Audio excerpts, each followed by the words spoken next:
A national discussion on ethnic relations organized by the Ethnic Relations Commission opened amid high hopes on Monday that at the end of the frank conversation, solutions to addressing Guyana's ethnic divide will be found. It is supported by the Office of the United Nations Resident Coordinator in Guyana and the University of Guyana.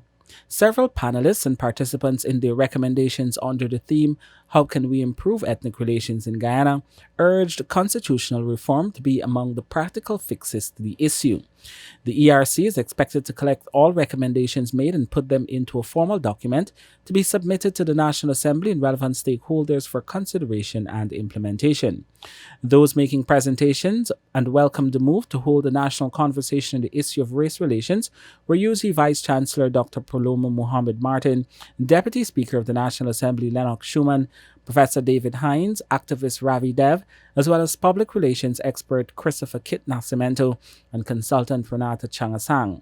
While recalling some of Guyana's worst moments of racial divide, several of the panelists made a strong call for constitutional reform to address the racial inequalities, but more importantly, panelists have called on Guyanese to hold their leaders accountable. That the question of improved ethnic relations have been put back several years. First, by the coming of oil and gas into our political economy. And second, by the reinserting of external forces in our politics. And those two factors, I think, have muddied the waters, the ethnic waters in Guyana. It has emboldened one group over other groups, and the coming of oil has exaggerated the competition for economic resources.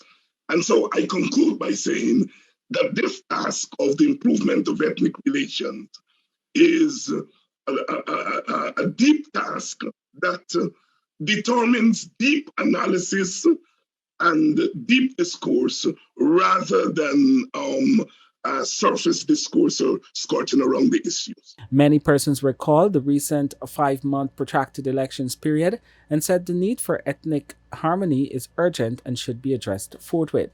Making a strong case for the collection of data on race and ethnicity was renowned attorney at law Nigel Hughes. Hughes said it was critical before the commencement of any rational discussion on equal opportunity that the relevant information on race is made available. The collection of data by race does not make you racist, because I know a lot of people are going to say, well, if the government starts to analyze and collect information, economic information, etc., by race, then it means that you're subscribing to a racial agenda. Quite the contrary. The more information you have to address a specific problem, the better your chances are of solving the problem. So, unlike the proverbial ostrich who sees the storm coming, knows that the storm is going to decimate him, and assumes that the solution to it is to bury your head in the sand and somehow by magic the storm will not hit you. What the collection of information by race and ethnicity does is, first of all, it allows us to see where there are areas in which one particular race benefits. Monday's conversation also saw the participation of persons living in Guyana and abroad asking questions and making suggestions for addressing the issue.